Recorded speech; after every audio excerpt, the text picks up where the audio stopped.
جی دوستوں، جیسا کہ آپ کو پتہ ہے ایران اور امریکہ کے بیچ میں جنگ چھڑ چکی ہے اور مکمل جنگ کا اعلان ہو چکا ہے۔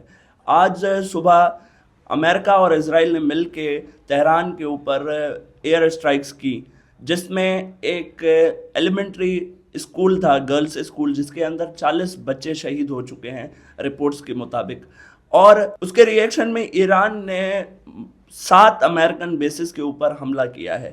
اب اس حملے کے اندر U A E, Qatar, Bahrain, Oman شامل ہیں، اور رپورٹس کے مطابق یہ کہا جا رہا ہے کہ یو اے ای کے اندر جو دوسرے میزائلز لگے ہیں اس میں جو ریزیڈنس ایریا ہیں وہ مسلیڈ ہو کے ریزیڈنس ایریا میں بھی گرے ہیں، پر جانی نقصان کی خبریں ابھی تک نہیں آئی۔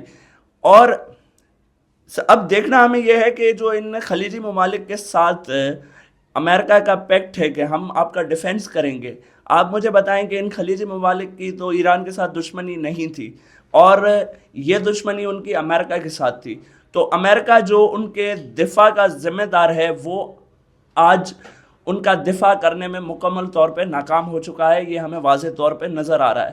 اور ایران کی جانب سے اسٹیٹ آف ہارمونز بند کرنے کا بھی اعلان کر دیا گیا ہے۔ ہو سکتا ہے وہ چند ہی گھنٹوں میں اسٹیٹ آف ہارمونز مکمل طور پہ بند کر دے۔ یہ اس وقت ہمارے ریجن کے اندر بہت ہی خطرناک اور الارمنگ سچویشن ہے۔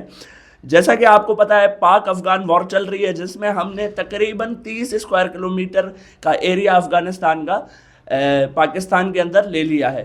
اب ہمارے خطے کے اندر اس وقت بہت ہی زیادہ کریٹیکل سچویشن ایسے چھڑی ہوئی ہے کہ پاک افغان وار چل رہی ہے، ایران اور امریکہ کی وار میں ہمارے 7 سے زائد خلیجی ممالک متاثر ہوئے ہیں اس جنگ سے، اور ہمارے ریجن کا ایئر اسپیس مکمل طور پہ بند کر دیا گیا ہے۔ اب دیکھنا یہ ہے کہ یہ جنگ کتنے دنوں تک چلتی ہے اور اس جنگ میں فتح یاب کون ہوتا ہے، پر اس جنگ میں شکست صرف عالم انسانیت کو ملے گی۔ اب پاک افغان وار میرے حساب سے تو فوری طور پہ بند ہونی چاہیے، اور ہمیں مل کے اس جنگ کو روکنے کی کوششیں کرنی چاہیے، کیونکہ امریکہ کا الائے پاکستان ہے اور ایران کا بھی ایک اچھے ہمارے ساتھ سفارتی تعلقات ہیں۔ تو اس بیچ میں اگر ہماری پاک افغان وار مسلسل جاری رہتی ہے تو یہ ہمارے خطے کے لیے بہت ہی بڑا نقصان ہے۔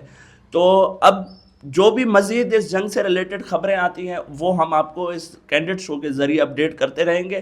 تب تک آپ سب سے یہی درخواست ہے کہ آپ اپنے گھروں میں محفوظ رہیں۔ پاک افغان وار چلتے ہوئے ہمارے ملک میں خودکش حملے ہونے کا بھی خطرہ ہے، تو آپ اس سے بچنے کی کوشش کریں، پبلک اور کراؤڈی ایریا کو اوائڈ کریں۔ بہت شکریہ۔